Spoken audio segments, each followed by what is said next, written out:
Hello ladies and gentlemen, this is Philosophossum, and welcome to part 2 of my video where I debunk Sandre the teacher on lockdowns. In case you haven't seen part 1, there'll be a link in the description. Anyways, anyone who's familiar with this guy will know he's a bit of a chatterbox, so let's not waste time beating around the bush.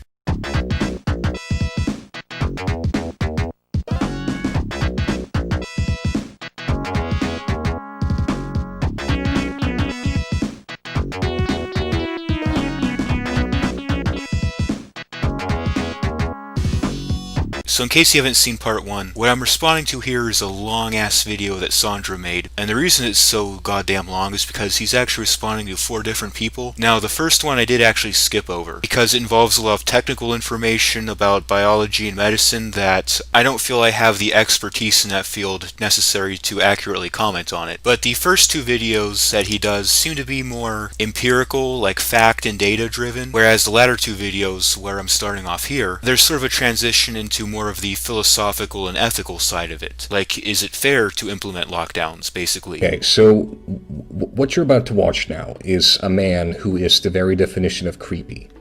And I don't say that lightly, mind you. This man is fucking creepy. Of course, because this guy is a pompous douchebag, he has to make fun of and condescend to everyone who he disagrees with. Like, really, Sandre? You're such a fucking badass that you think this guy here is creepy. Thanks for letting us all know how big of a spineless wimp you are, you know, being intimidated by a friendly old man with a soft-spoken voice. You know what's actually creepy? Day by day, our world is slowly becoming like a science fiction film, and you have useful idiots like Sandre here who are not only not disgusted by it, but are actually going to bat for it.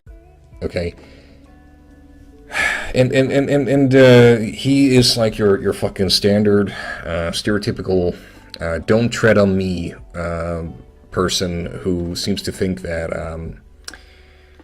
just because he didn't sign like an actual physical contract, you know, the social contract doesn't exist apparently. Oh dear lord, the social contract. How many times do we have to beat that fucking dead horse? I don't really feel like getting into it here, but in the description you'll find a link to a whole playlist of videos basically debunking the social contract. Cause see, it's one of those ideas that falls apart under even the most basic logical scrutiny. And of course, if you're a libertarian, if you've ever argued against the legitimacy of government, you'll of course have had this idea shoved in your face to no end. And even though there's video after video, article after article of libertarians and other people just logically ripping this thing to shreds, meticulously just ripping this thing apart, just making fucking confetti out of it, demonstrating time and time again that absolutely nothing about this concept makes any logical sense, period, whatsoever. Somehow this zombie keeps crawling out of the grave. And I think at this point a lot of libertarians have probably just given the fuck up on it. Which is about as retarded as saying that, hey, I didn't sign an actual form that said that I couldn't just fucking, you know, hit you, knock you unconscious, and steal your fucking shit. So therefore, that must be okay then, because I didn't consent to that. It's just as dumb. It's just as dumb.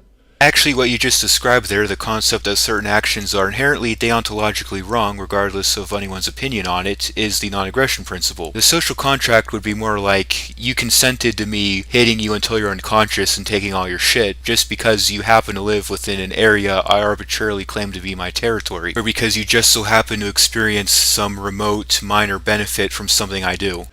But anyways, so this guy, he actually thinks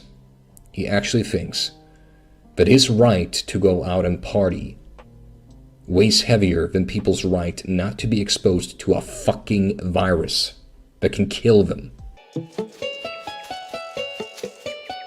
Mr. Strawman, give me a break. So this guy actually thinks that his right to not take responsibility for his own health weighs heavier than other people's right not to be exposed to poverty and depression, which can fucking kill them. See, Sandre, I can misrepresent your argument as well. Like, this is a level of intellectual rigor we're dealing with here. You know, this is like the roads argument. Whenever you say you're opposed to taxation, the first thing people always say is, what about the roads? Who will build the roads? Yeah, libertarians are complete fucking retards who never thought how roads would be funded in the absence of taxation. That's not something we've ever even thought about before. We haven't even considered it before, because we're all just a bunch of idiots. idiots. Well, the intellectual equivalent of that would be the grandma argument. Whenever you criticize lockdowns, people always say, "Oh, you're gonna kill grandma." I'm going to have an Eric July moment here. This is like the level 1 kindergarten rookie bitch-ass shit right here. The people who respond to criticisms of taxation with roads, and the people who respond to criticisms of lockdowns with grandma are probably about the same IQ. Just watch me. This is unbelievable. It's very interesting to me that you use this word right. You've been using this repeated, a right to assemble, a right to associate, a right to speak. A right is not something that's contingent. It's something that you actually possess. It's not granted to you by the government. It's something you own by virtue of your humanity. It's hard to talk about rights in these times, and we don't apparently have the right to our own property because the government can shut down our business on grounds that it's unessential, right? Apparently don't. Yeah, I'm sorry, but when you have a pandemic... So what that guy was basically arguing there is that rights are non-contingent, by definition. They're things that you have, period, end of story. This doesn't change if there's a pandemic. If you're going to argue that rights can be suspended just because there's a pandemic going on, essentially that means that these rights are contingent upon health. And at that point they cease to be rights, because rights, by definition, are non-contingent. If it's contingent, if it can be revoked, then it's not a right, it's a privilege. Yeah. Your nail salon just isn't essential. The grocery store, is essential. The pharmacy is essential. Even the gas station, you can make an argument, is essential, because what if people need to make an emergency trip to the hospital? They need to have fuel, So, yeah, but your nail salon or whatever, your fucking bar, no, that's not essential. It's just not. So what, you're just going to leave it at that? You're not going to elaborate at all? Well, we get to point a gun at you and tell you you're not allowed to earn a living now, because you just so happen to do something we've decided isn't essential. It's just not essential. We're just going to leave it at that. Like, dude, this isn't a small thing you're advocating for. You're basically advocating that certain people have the power to decide whether or not someone has the right to earn a living. That's not something you can just leave on the table and walk away from. That naturally raises a lot of questions. Who gets to decide whether or not a business is essential? What sort of basis is used to make this evaluation? If a person's business is deemed non-essential, what are the owners and employees of that business supposed to do for an income? What about businesses that incur maintenance costs even while not in operation? Zoos are a very good example of this. All those animals have to be fed and groomed whether or not people are walking through the gates. If my business is deemed non-essential, is there a way for me to appeal that decision? The Fifth Amendment to the Constitution says that no one can be deprived of life, liberty, or property without due process of law, and well, by forcing me to close my business, you're depriving me of liberty and property, and if that business is a substantial portion of my income, possibly even life as well. So under the Constitution, I should, in theory at least, have a right to challenge my business being forced to close. We don't have the right even to leave our homes. So once you take that away, I mean, Dave, I don't want to be alarmist about this or anything, but look, from a philosophical or intellectual point of view, we are living the practical reality of what comes very close to being a totalitarian state right now. So this person claims that we're very close to becoming a totalitarian state, and Sandre's reaction to this is to laugh. You know the lady in Texas who got arrested for refusing to close her hair salon? Or the guy in New York who got beaten to death by the police for not wearing a mask? All the business owners who are forced to watch everything they've spent years or even decades working hard to build just vanish? All the athletes, musicians, and performers who are basically being told what they've essentially devoted their life to is now a thing of the past? You think any of them would be laughing? You arrogant, spineless, government ass-kissing, privileged douchebag? Now, fortunately, thank you, political leaders, you're letting the grocery stores work. Fortunately, they're private. Thank you. Yeah, no one's been talking about nationalizing the fucking grocery stores. Well, actually, according to your logic here, all businesses are essentially nationalized. You see, if I own something, then it's my right to decide what to do with it. That's literally the definition of what it means to own something. So if I own a business, it means that it's ultimately my decision whether or not to open or close it. Can't just walk down to a store and demand that the owner close it because it's not my store, it's his store. If at any time the government can just declare a pandemic and decide who gets to stay open and who has to close, that essentially applies that businesses rely on the government for permission to operate. That logically implies that it's actually the government that owns the business, they're just letting you use it. And also, do you realize how fucking insulting this is to everyone who actually lives in a fucking dictatorship? Red herring!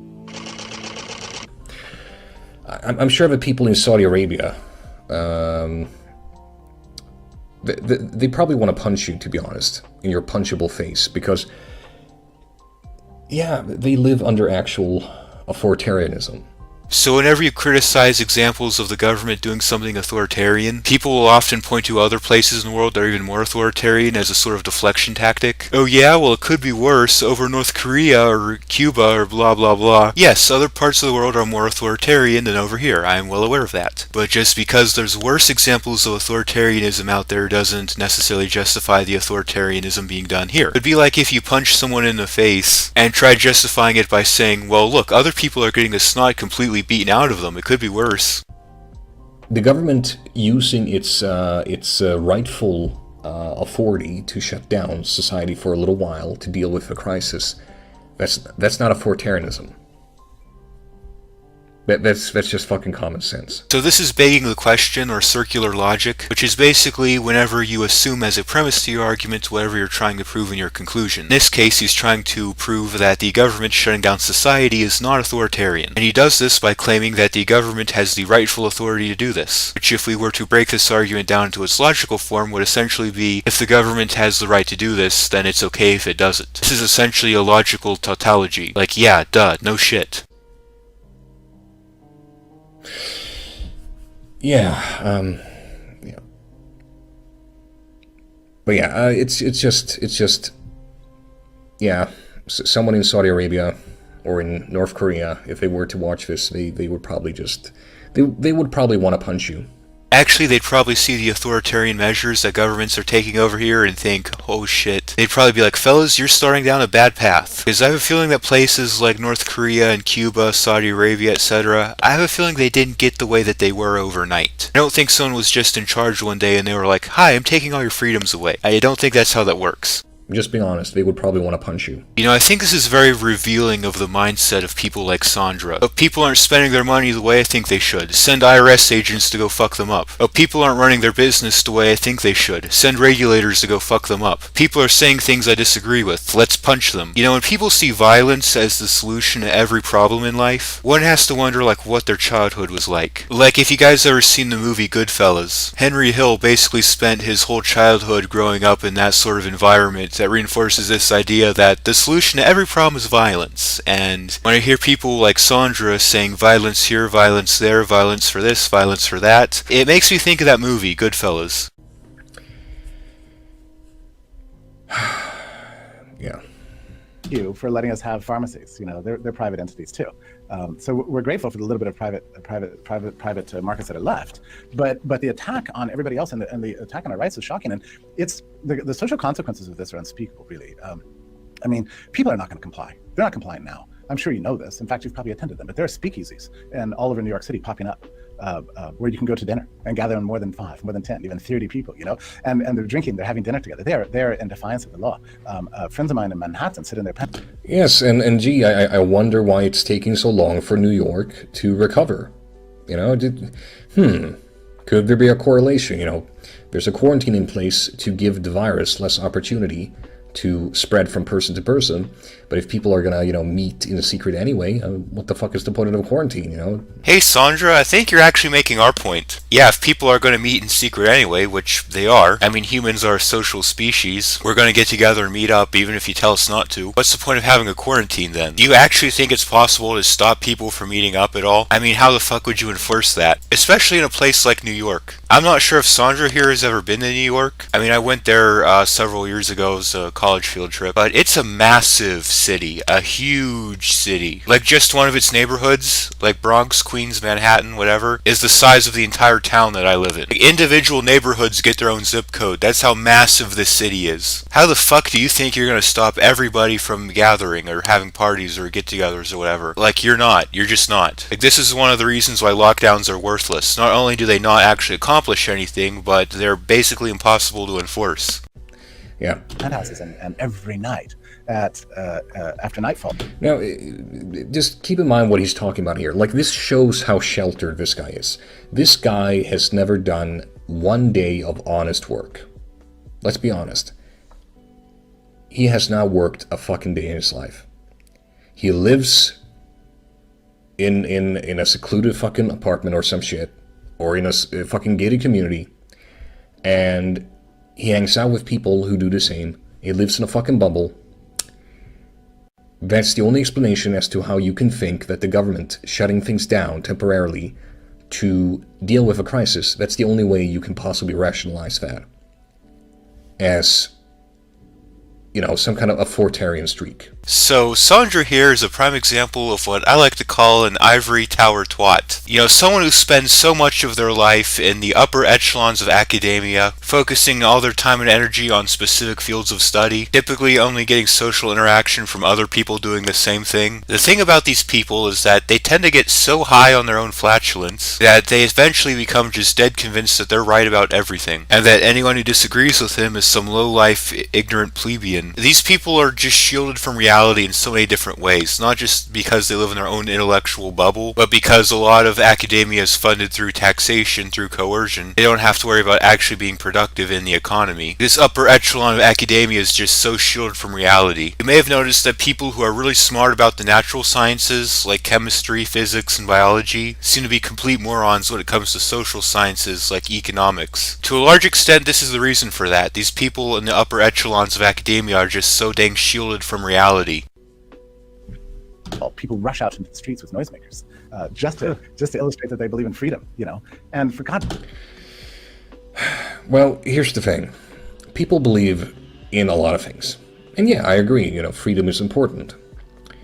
But there's plenty of freedoms that people believe they have, but you don't agree with. People believe that they have the freedom of not having to pay for their healthcare for something they can't help. I would go on a wager and say that you wouldn't agree with them. So, yeah, this notion of freedom, it's almost like it's on its own kind of meaningless, and it seems like it differs from person to person. It seems like you're trying to enforce your subjective opinion as though it's objective. Freedom isn't actually subjective and arbitrary, you're just trying to make it seem that way by conflating two very different concepts. You see, what Sandre is doing here is making the typical left-wing mistake of conflating positive and negative rights. They are vastly different. You see, people on the right wing tend to argue that you have a right to a gun, and people on the left wing tend to argue you have a right to healthcare. Now, even though they're both using the word right, they're implying completely different things when they use this word. When conservatives say you have a right to a gun, what they're saying is that if you have the means to obtain a gun, no one should be able to artificially get in your way and stop you. Whereas when the left argues you have a right to healthcare, they're arguing that you should be entitled to the means to obtain healthcare. If you're sick or injured, you get a doctor, no questions asked. And this is essentially the difference between positive and negative rights. A negative right means that if you have the means to obtain something, nobody can artificially get in your way and stop you from obtaining it, whereas a positive right means that you're entitled to that actual something. Now, the reason the distinction is so important is because rights always come with responsibilities. Now, in the case of a negative right, the right holder holds the responsibility for that right. If you have a right to life, you also have the responsibility not to kill. If you have a right to liberty, you have the responsibility not to entrap. If you have a right to property, you have a responsibility not to steal, etc., etc. Positive rights, however, place the responsibility on someone other than the right holder. If you have a positive right to something, it means that somebody else is obligated to provide it to you. Of course, this raises questions as to from whom and on what basis. Since the concept of a negative right is more logically consistent than the concept of a positive right, it can objectively demonstrate these to exist. Thus, freedom is not subjective and arbitrary the way that Sandre is making it out to be. Do we not believe in freedom anymore? No, we do. We definitely do. But we also believe in common sense. And I'm sorry, but if you live in a society, and that's what you do... So before Sandre was claiming that this person's point of view is coming from an insular position, now he's trying to claim that he does actually live in society. See what I mean? It's like this guy can't even keep his personal attacks consistent. You can expect things from society, but in turn, society can expect things from you. And yeah, that's the social contract. And I know that triggers you people. I know you don't believe in it.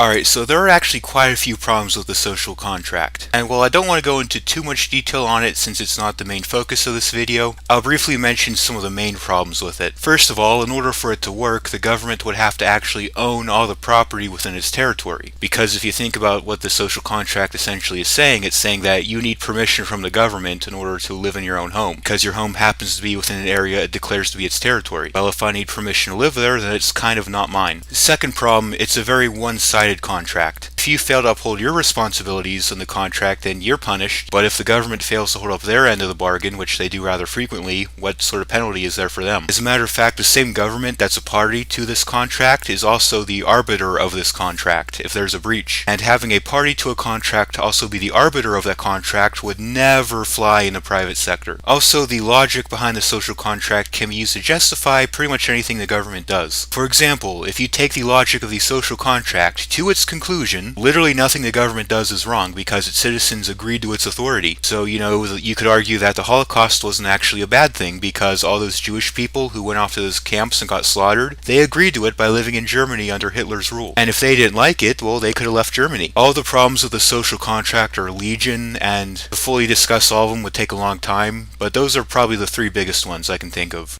But then again, I have to ask you, what is the non-aggression principle if not a fucking social contract? The non-aggression principle isn't a social contract, it's a deontological theory of ethics that follows logically from first principles, just like the principles of mathematics or logic. As a matter of fact, a deontological theory of ethics is something you kind of need in order to have contracts, social or otherwise. Because let's assume for the time being that the social contract is an actual valid contract that exists and does actually legitimize the government's authority. Why exactly am I obligated to follow through with it? Why exactly am I obligated to follow through with any contract I sign or agree to? Like, sure, I could have signed and agreed to a contract, being fully aware of all the terms of it, but how does that in and of itself logically follow to the conclusion that I'm obligated to follow through with it? I suppose you could in theory get around this problem by having like one master contract that says, I hereby agree to follow through with any contracts I agree to, but even there you still kind of run into the same problem. What are you going to do? Have another contract that says you'll follow through with that one? This would essentially require an infinite regress of contracts, which I suppose you could in theory have. I mean, there is pretty much equal basis for the existence of one social contract as there is for an infinite number of them, but probably the most logically consistent way to deal with this is just to have a baseline theory of deontological ethics, which is categorically imperative, that's it applies to you whether you agree to it or not, which is derived from something objective like logic.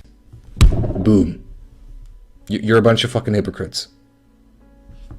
Actually, Sandre, you're the hypocrite, and here's why. Assuming that it's true that the non-aggression principle is a social contract, what exactly makes your version of the social contract more legitimate? You see, one of the biggest weaknesses of the social contract is that because it's so ontologically dicey, there's no real way to prove that one version of a social contract is more legitimate than another. So even if the idea or concept of a social contract is valid, it still doesn't necessarily mean that your specific version of the social contract is valid. The politicians presume that we're like pieces on a chessboard that can just move around. But you know what? Where? Honestly, where are you seeing this? I don't see it. So imagine spending years or even decades of your life busting your ass to create a business, all for some bureaucrat to come along and just order you to shut it down. It's not their business, it's your business. You're the one who worked hard, who put in all that time and effort to create it, and yet they somehow have the right to tell you to shut it down. Even if something as personal as your own fucking home, they can limit the number of people you can have over. Now you're the one who worked hard to earn the money to pay for that property, it's yours. Your name is on the deed, yet somehow they have the right to make rules for your home. Somehow or another, these politicians got the right to boss you around and make rules for property you own. How the fuck does that happen? It's not true. That is not the human mind. We are not inanimate objects. We are not birds in cages. We will live free, one way or the other. So what would you say? So of course I'm with you, but what would you say to the people? Yeah, so basically Dave seems to agree. Yeah, this is a bunch of nonsense. We should just fucking let people be exposed to a virus that will inevitably spread then to people with pre-existing conditions and the elderly.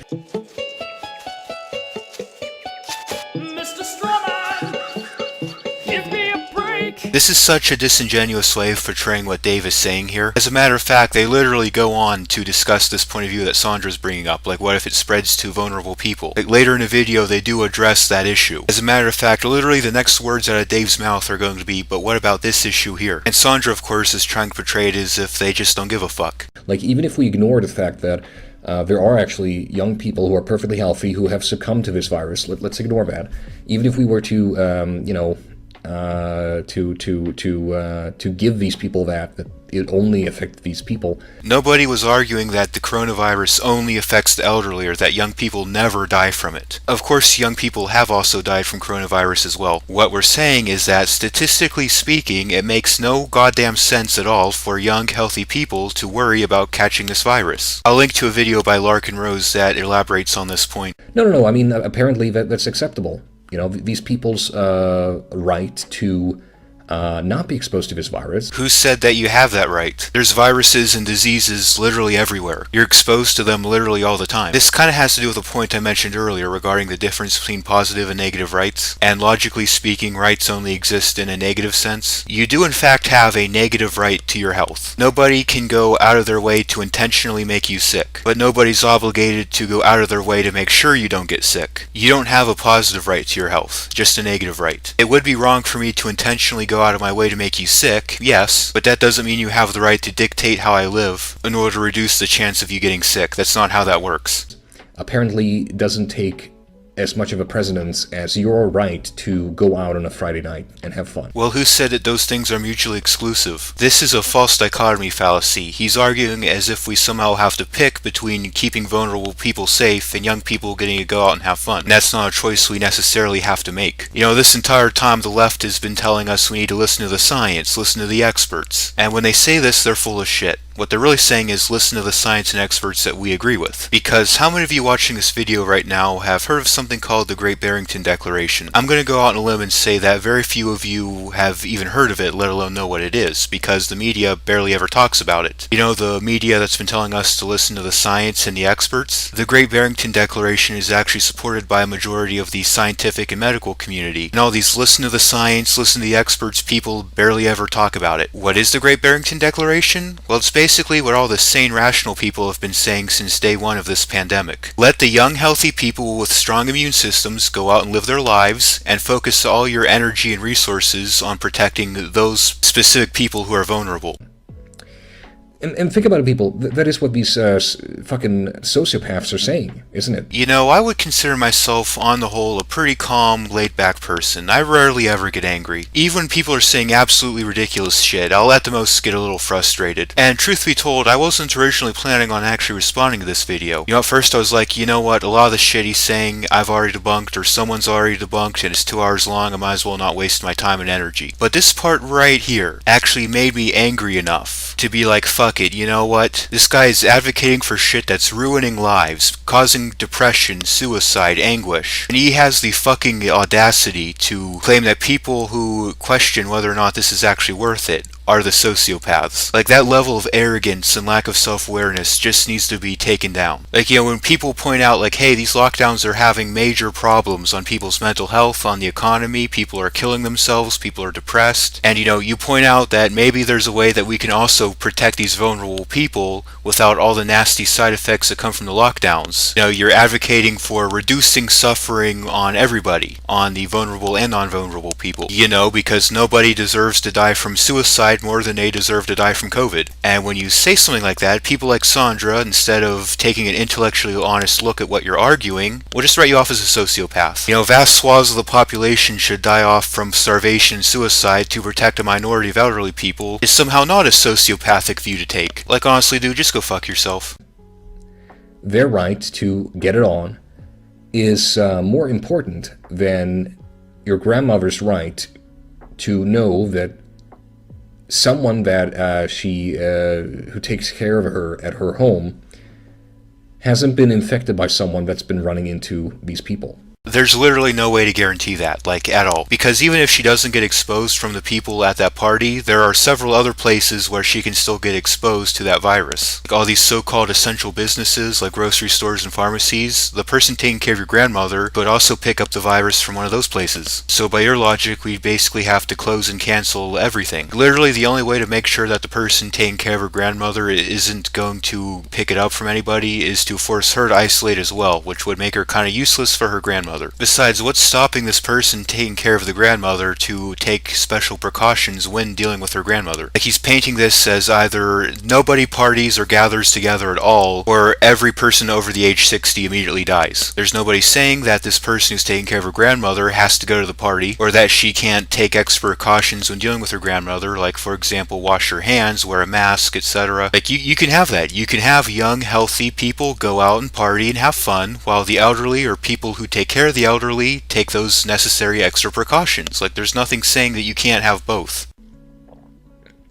Her life is forfeited because these people just can't stand not going out on a Friday night.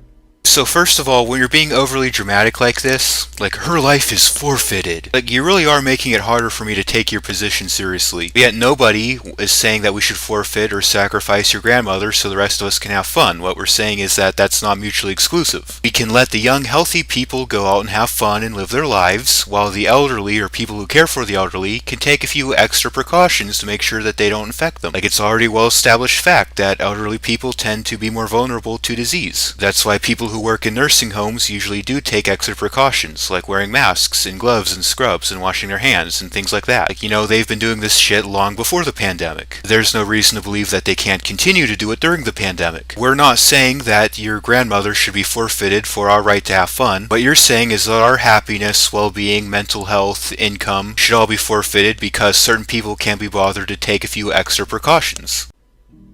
Yeah. People that would say, but all of those people, your friends that are going out onto the streets at night and the people that are getting together at speakeasies and going out more than they have to go out and the rest of it and exercising their rights and freedom, that those are the people who are going to keep this thing spreading because people don't know when to rein in their own personal responsibility and do something so that, you know, society doesn't crumble. Something like that. Well, I think that, you know, at the height of the Enlightenment, you know, where we discovered this idea of human freedom, there was also disease. Yes, and the average lifespan was several decades shorter.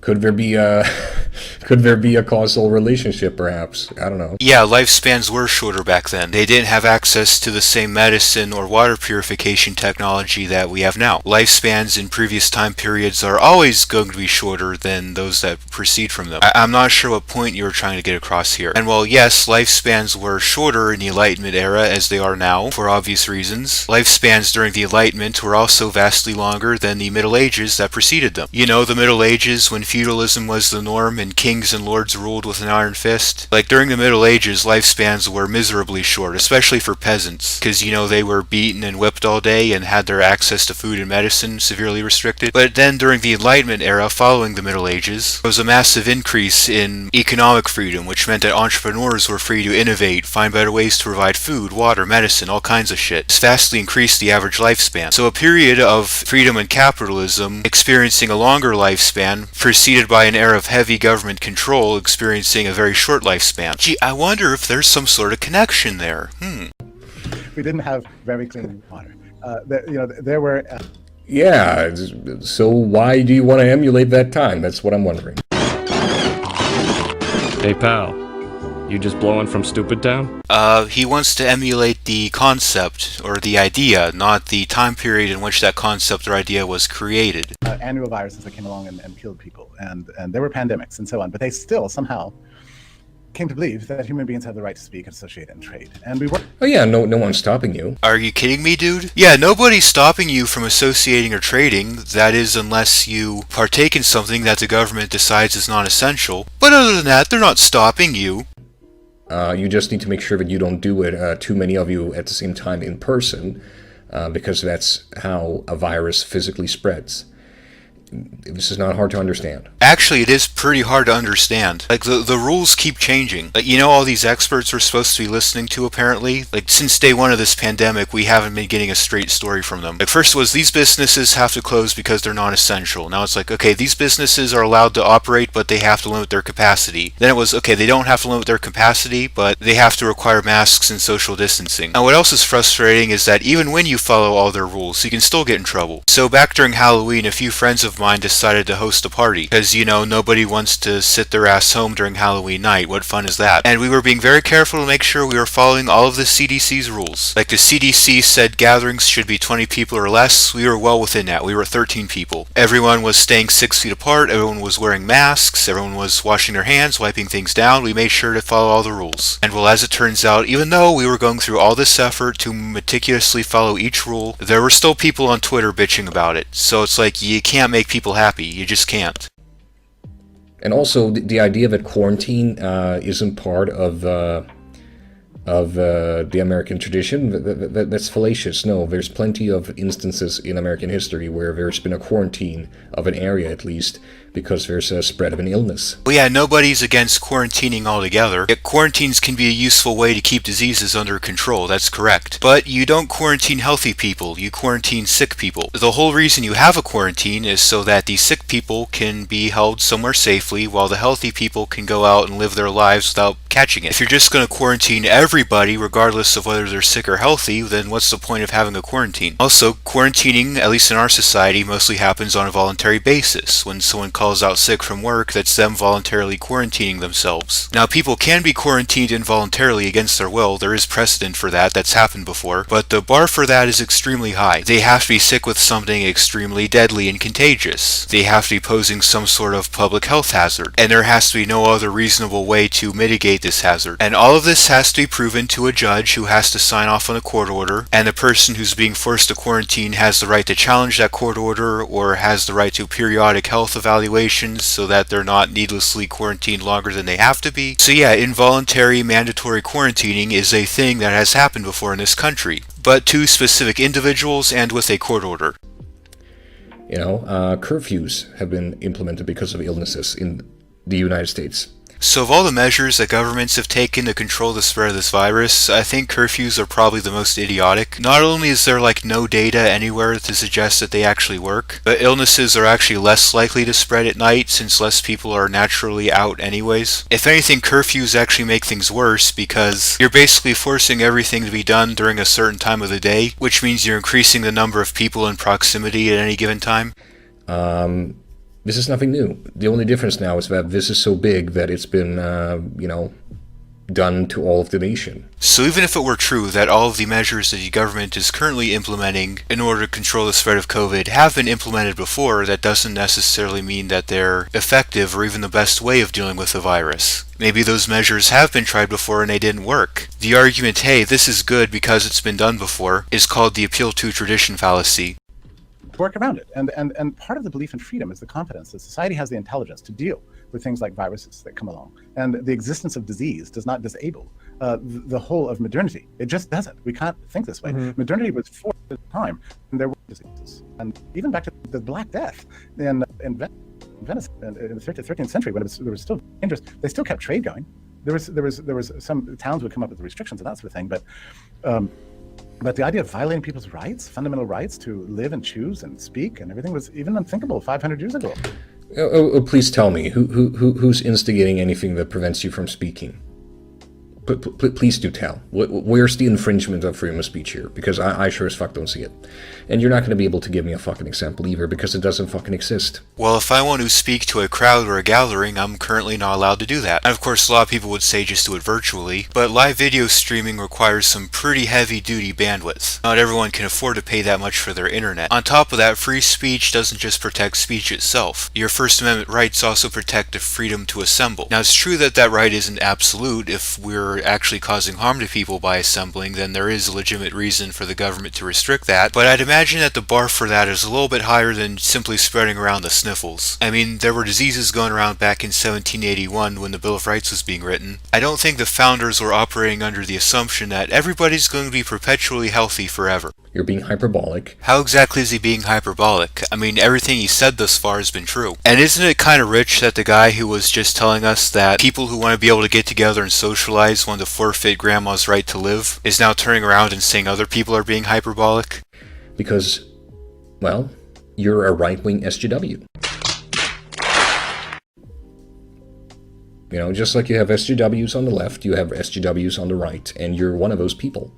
How exactly is he being an SJW? I mean, he is correct to point out that there are SJWs on the right as well. For example, when Dennis Prager bitches about people saying Happy Holidays instead of Merry Christmas. I mean, he is right about that, but I don't really see how this person is being an SJW. I mean, what SJWs do is they bitch about completely inconsequential shit with no supporting facts or basis for their arguments. What this gentleman's complaining about is very consequential. This is causing depression, suicide, poverty, and there's a plethora of data and facts to back these accusations up.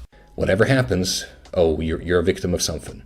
So Sandra, if I went up to you with a gun and say you are not allowed to go out and earn an income until further notice, I'm going to go out on a limb and say that you would consider yourself a victim in that scenario. Yes, there are individuals out there who have a victim complex or they feel the need to bitch about everything, and I'm sure that plenty of them are using this pandemic as an excuse to just whine and bitch. But that doesn't invalidate the grievances of people who are actually hurt by these lockdowns. I mean, our response we've done here is pre-modern, it's medieval, it's 11th and 12th century style stuff, except with 21st century technology. And we're not responding to these things scientifically, even the slightest bit. The response by the political class, and I mean from about March 15th onward, was nothing short of mystical, superstitious. It was a panicked response. Let's just throw everybody in a cage of their own creation and punish anybody for coming out of it. And I totally forgive people who are going to these speakeasies. You could say that's prudent, they shouldn't be doing that, but for God's sake, people exercising their fundamental rights, I'd say we need more of that, not less of that right now. No, because this virus is a physical thing, and it physically spreads by people engaging in, being in their presence. The way you deal with this, because we don't have a vaccine right now, is to prevent people from, meeting like that. Yeah.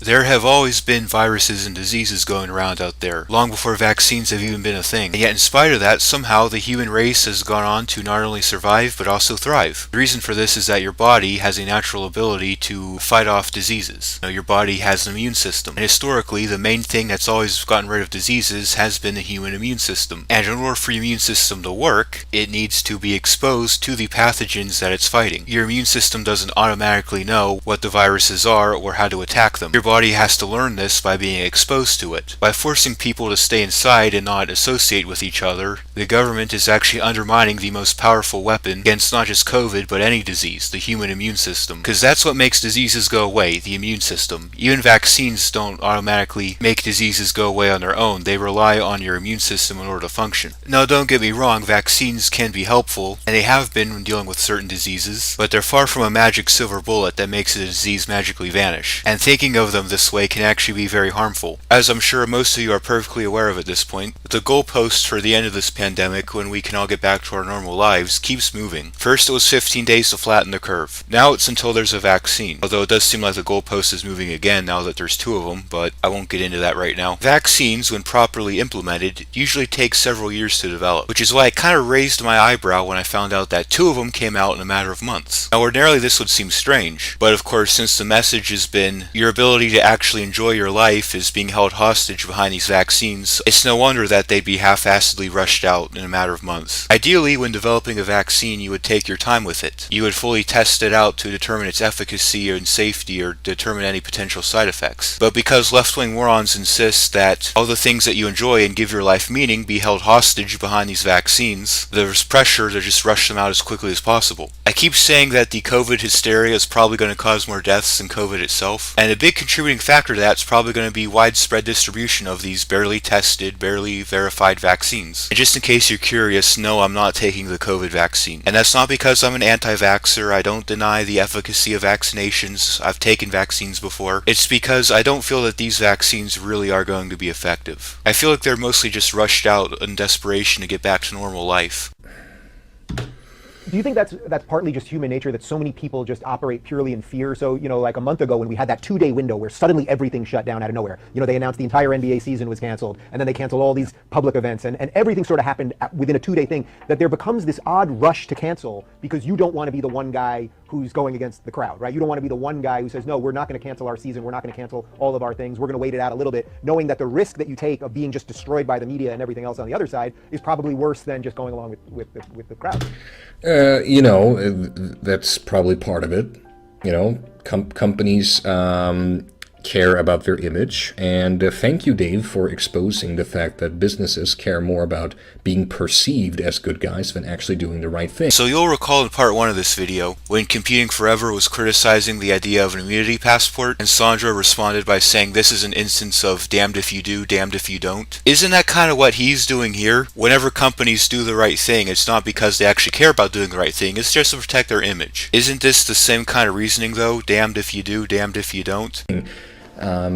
And yet you want to give the market carte blanche to do things. It's very odd. You sort of admit here in your argument that businesses care more about virtue signaling than actually saving people's lives, and yet you want to give those companies more, you know, you want to relax regulations and restrictions and whatever. It's very odd. It's very odd, isn't it? You know what's funny about this? Like, genuinely funny? In the last segment of this video, he basically more or less spent the whole time accusing Computing Forever of the ad hoc fallacy. Well, that's like the exact fallacy he's using right now. If businesses aren't willing to do the right thing of their own volition, we need regulations. If businesses are willing to do the right thing of their own volition, then it's only because of virtue signaling and we still need regulations. Like, how is he not doing the exact thing he was just accusing Computing Forever of doing? You know, yeah, very odd. Wait. Yeah, I understand your point. I have my doubts that there was any public support for this actually at all. Now, it's entirely up to a private venue. I want you to go down to the hospital and take a look at the fucking nurses who are now dealing with the aftermath of the inadequate response to this virus. I want you to look at them and tell me that there's no public support for quarantine. You fucking piece of shit.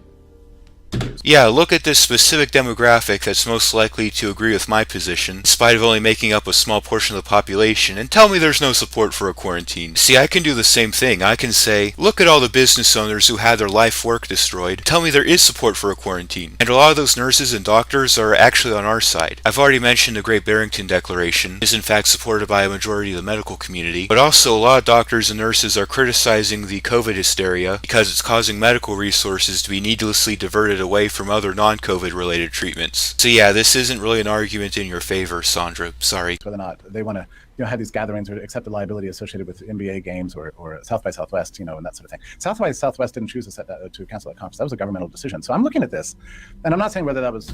Oh, so it's even worse than what they've said then. They don't care about human lives at all. They don't even care about their image. They wanted to go ahead, apparently, then, and just let people get infected.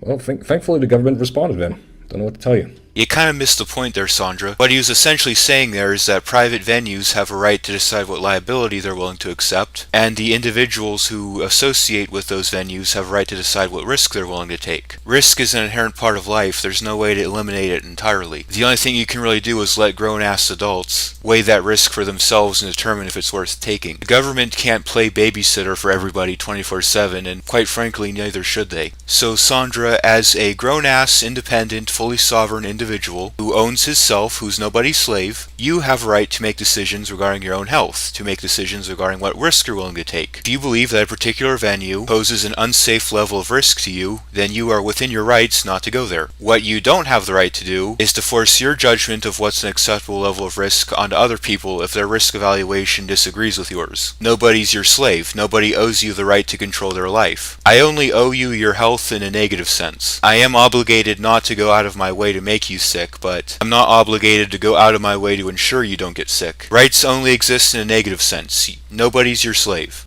Maybe South by Southwest should have canceled. I don't know. I think about this a lot. I'm not actually sure about that because that's mostly all young people there who are actually not in any great danger from COVID. Sure, not as many young people are dying from this thing as anyone else. It's comparatively speaking rare, but even when it comes to the young demographic, this thing is definitely more deadly than the common flu. So it's still serious.